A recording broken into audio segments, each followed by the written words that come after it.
Salut à toutes et à tous et bienvenue. Les scores, les exploits et les surprises du jour dans le monde du sport. Voilà le résumé. On commence Actu Foot du jour par un hommage fort à une légende de l'arbitrage africain, Magatte Ndiaye. L'arbitre sénégalais international a annoncé qu'il tournait une belle page de sa carrière, après plus de 20 ans au service du football, au Sénégal comme sur la scène mondiale. Dans un message plein de gratitude, il a remercié Allah et rendu hommage à tous ceux qui ont cru en lui. Magatte Ndiaye, c'est une carrière exemplaire. Sa carrière internationale débute officiellement en 2011. Il a ensuite participé à de nombreuses compétitions prestigieuses. CAN, Chant, Coupe du Monde du Vin, Coupe du Monde des clubs, Gold Cup, et même la Coupe du Monde 2022 au Qatar. Il a aussi rappelé son envie de former et d'accompagner la nouvelle génération d'arbitres africains, un geste noble qui montre son amour pour ce sport et pour son pays. L'heure est venue pour moi de tourner une belle page de ma carrière et de laisser la place à la nouvelle génération, a-t-il déclaré avec émotion. Son parcours inspire et honore tout le football sénégalais. Vive l'arbitrage africain, vive l'arbitrage sénégalais, et bravo à Magatte Ndiaye pour ce parcours exemplaire.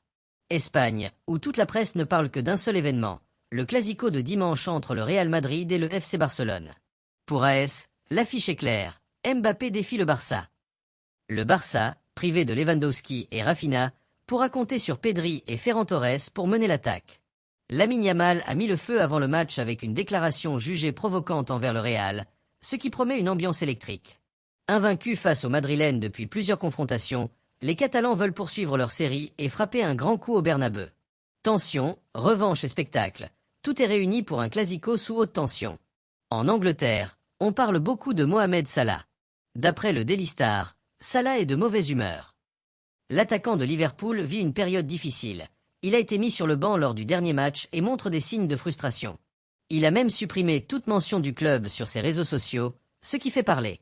Mais son entraîneur, Arne Slot, reste confiant. Pour lui, Salah va vite retrouver son meilleur niveau.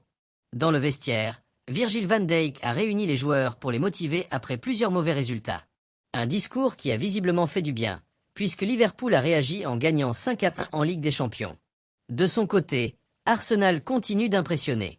Le Daily Mirror parle d'une équipe au sommet de son art.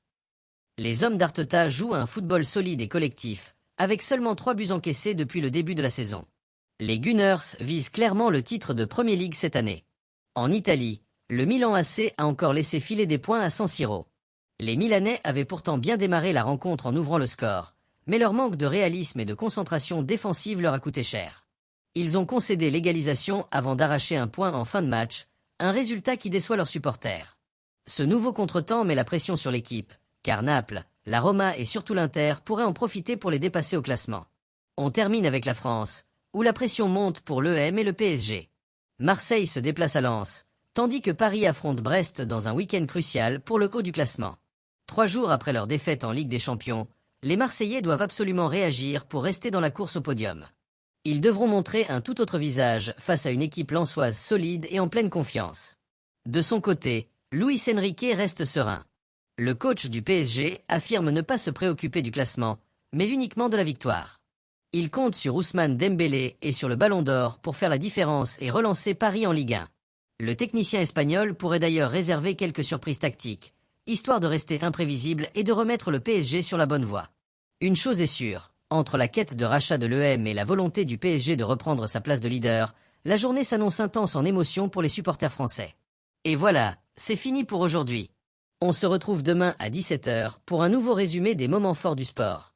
N'hésitez pas à commenter vos moments préférés et à vous abonner pour ne rien manquer.